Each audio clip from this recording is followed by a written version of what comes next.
खास बात यह है कि राहुल गांधी का स्वागत अखिलेश ने कन्नौज के मशहूर इत्र से किया और जनता से इस बार बीजेपी का बैलेंस बिगाड़ देने की अपील की। वहीं राहुल ने दावा किया कि 2024 में मोदी प्रधानमंत्री नहीं बनने वाले।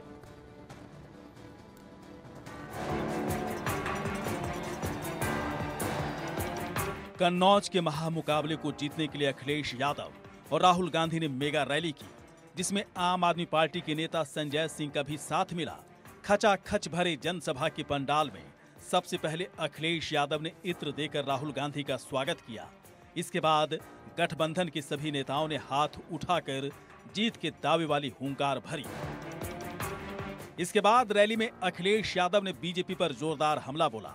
उन्होंने कहा कि चुनाव के 4 चरण और बीजेपी की हार में केवल 4 कदम बाकी हैं। अब तो बीजेपी की हार होने में केवल 4 कदम बाकी हैं, केवल 4 चरण, 4 कदम 4 चरण बाकी हैं केवल। और ये 4 चौथे चरण का चुनाव बिल्कुल बीच का चुनाव है। अभी तक तो वो नीचे जा चुके हैं बहुत। ये चौथे चरण का चुनाव जो बिल्कुल बीच का चुनाव है, बताओ भारतीय जनता पार्टी का पूरा बैलेंस खराब कर दोगे कि नहीं करोगे? अखिलेश के अलावा कन्नौज में रैली में राहुल गांधी ने दावा किया कि 2024 में मोदी फिर से पीएम नहीं बनने वाले। साथ ही कहा कन्नौज में बीजेपी की सबसे बड़ी हार होगी। पिछले 2 साल से हम काम कर रहे हैं। भारत छोड़ो यात्रा, नफरत के बाजार में मोहब्बत की दुकान, न्याय यात्रा, इंडिया गठबंधन की मीटिंग, हमने जो काम करना था भाइयों और बहनों हमने कर दिया है। आप गारंटी लिख के ले लो, नरेंद्र मोदी हिंदुस्तान का प्रधानमंत्री नहीं बनेगा। आम आदमी पार्टी के सांसद संजय सिंह ने बीजेपी पर संविधान खत्म करने का आरोप लगाया। उन्होंने कहा कि संविधान बचाने का ये अंतिम मौका है। 2024 का चुनाव अंतिम चुनाव है।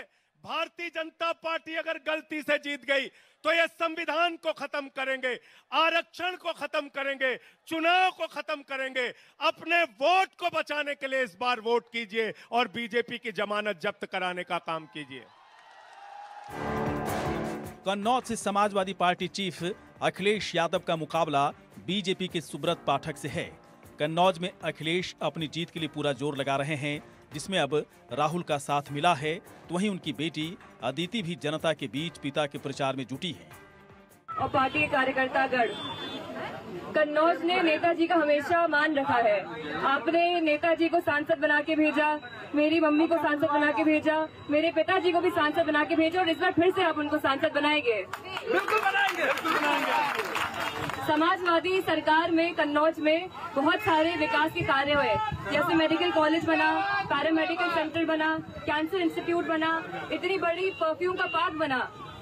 और ऐसे ही विकास को आगे बढ़ाने के लिए मेरी आप सबसे निवेदन है कि 13 तारीख को आप साइकिल का बटन दबाइएगा। हमारा संविधान हमें अधिकार देता है मतदान। इधर समाजवादी पार्टी प्रमुख अखिलेश यादव को कन्नौज में टक्कर दे रहे बीजेपी सांसद सुब्रत पाठक ने पिछले चुनाव में डिम्पल यादव को हराया था। उनका दावा है कि वो इस बार अखिलेश यादव को हराएंगे। आप जानते हो कि उत्तर प्रदेश में योगी आदित्यनाथ की सरकार है, दिल्ली में मोदी जी फिर प्रधानमंत्री बनने वाले हैं। तुम पहली बात तो बनोगे नहीं, बन भी गए तो सांसद बन के करोगे क्या? क्या कर पाओगे? तुम तो चुनाव के बाद इस्तीफा देकर वापस चले जाओगे और कन्नौज को फिर चुनाव में झोंक दोगे। तुम इसके लिए आए हो? क्यों कन्नौज से चुनाव लड़ने आए? बगल से पत्नी चुनाव लड़ रही है मैनपुरी से उनकी, उसके बगल से भैया उनके अक्षय यादव चुनाव लड़ रहे हैं, फिरोजाबाद से बदायूं से उनके दूसरे भैया आदित्य यादव चुनाव लड़ रहे हैं, आजमगढ़ से तीसरे भैया धर्मेंद्र यादव चुनाव लड़ रहे हैं, कन्नौज से खुद ही चुनाव लड़ने चले आए। अब तो लोग कहने लगे हैं कि जिस दिन परिवार में 80 लोग हो जाएंगे 80 सीटों पर खुद ही लड़ जाएंगे, 80 सीटों पर खुद ही लड़ जाएंगे। किसी को नहीं लड़ाएंगे, किसी को नहीं लड़ाएंगे, केवल परिवार, केवल परिवार, केवल परिवार। कन्नौज लोकसभा सीट काफी हाई प्रोफाइल बनी हुई है, क्योंकि ये सीट कभी समाजवादी पार्टी का गढ़ हुआ करती थी, लेकिन 2019 के आम चुनाव में बीजेपी ने समाजवादी पार्टी के किले में सेंध लगाई और जीत दर्ज कर ली। इस बार क्या होगा ये जनता को फिर तय करना है। Bureau report, India news.